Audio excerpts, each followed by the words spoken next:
बिस्मिल्लाहिर्रहमानिर्रहीम। मेरा नाम साकिब अली है और मेरा रोल नंबर 130 है। मेरा आज का मज़मून हज़रत इमाम हुसैन अलैहिस्सलाम की ज़िंदगी पर है। उनकी ज़िंदगी पर गुफ्तगू करने से पहले मैं एक शेर अर्ज़ करना चाहूँगा।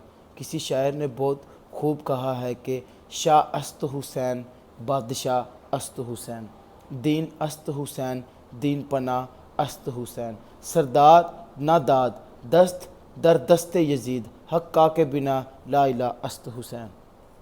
इमाम हुसैन अलैहिस्सलाम 3 शबान को हज़रत अली के घर में एक इस्लाम के बानी और दुनिया के सरदार और जन्नत के सरदार और बहुत ही मासूम और प्यारे इमाम बनकर इस दुनिया में आए। आपका बचपना, आप जब पैदा हुए तो हज़रत मोहम्मद सल्लल्लाहु अलैहि वसल्लम हज़रत अली के घर में तशरीफ़ लाए और उन्होंने हज़रत अली से मुखातिब होकर पूछा कि आपने इमाम हुसैन अलैहिस्सलाम का क्या नाम रखा है।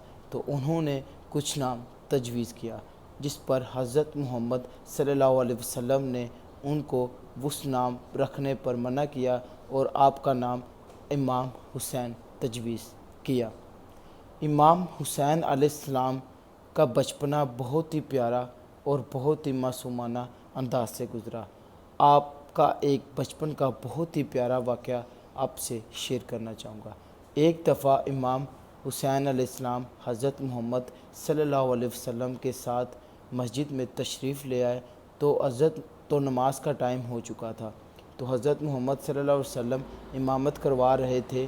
तो जब आप सजदे में गए तो इमाम हुसैन अलैहिस्सलाम अपने नन्ना के कंधों पर चढ़कर खेलना शुरू कर दिया।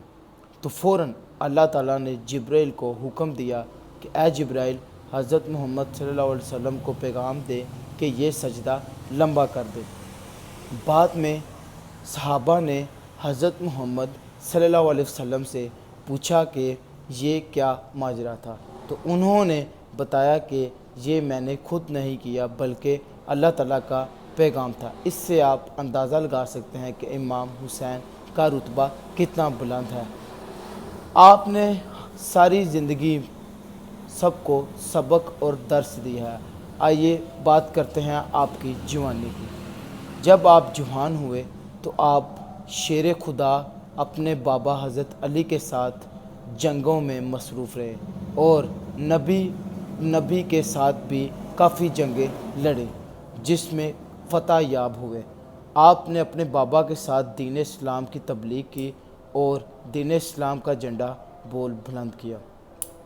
आपको 47 साल की उम्र में इमामत मिली। जब आपको इमामत मिली तो आपने पूरी कौम की खिदमत की और अपनी इमामत को बखूबी से अंजाम दिया और सबको सबक दिया कि दीन इस्लाम में इस तरह चला जाता है और कौम को इस तरह लेकर चला जाता है और एक लीडर बन के पूरी कौम के सामने आए और दीन इस्लाम को लेकर पूरी दुनिया को दीन में फैलाकर दिखाया। आइए इमाम हुसैन अलैहिस्सलाम की ज़िंदगी का सबसे बड़ा वाक़या और दीन इस्लाम का सबसे बड़ा वाक़या बयान करते हैं जिसकी वजह से दीन इस्लाम ज़िंदा होता है। आप मेरा इशारा समझ रहे होंगे, वाक़े करबला। शाम कूफा में कुछ यजीद ने इमाम हुसैन को अपने हाथ की बैत करने की दावत दी, जिस पर इमाम हुसैन अलैहिस्सलाम ने बैत करने से इनकार कर दिया क्योंकि इमाम हुसैन के नाने जैसा उसका नाना नहीं था, इमाम हुसैन के बाप जैसा उसका बाप नहीं था, इमाम हुसैन की माँ जैसी यजीद की माँ नहीं थी। इसलिए उन्होंने बैत करने से मना कर दिया, जिसके बिना पर जंग हुई और वो इस जंग में भरपूर उन्होंने शिरकत की। वो अपने घर वालों को सबको लेके करबला की तरफ रवाना हो गए थे। करबला में उनके सिर्फ ख़ानदान उनके साथ ही था, 72 लोग उनके साथ थे, ठीक है, जिसमें बीबियां, औरतें, बच्चे सब थे। मगर दीन इस्लाम के लिए सब कुछ इमाम हुसैन ने कुर्बान किया। अपने बीवी, बच्चे, भतीजे सब कुर्बान किया।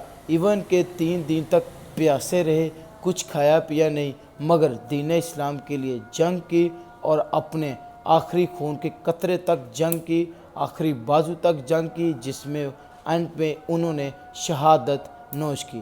واقعہ کربلا میں بہت سی ہمیں چیزیں سیکھنے کو ملتی ہیں، جس میں صبر، استقام اور بہت سی چیزیں ہیں۔ امام حسین علیہ السلام جب شہید ہوئے، انہوں نے نیزے کے نوک پر قرآن پاک سے سنایا، جس کی بہت بڑی دلیل تھی کہ اسلام زندہ ہے۔ آئیے اس کا اختتام ایک شعر سے کرتے ہیں کہ قتل حسین اصل میں مرگ یزید ہے، قتل حسین اصل میں مرگ یزید ہے، اسلام زندہ ہوتا ہے کربلا کے بعد۔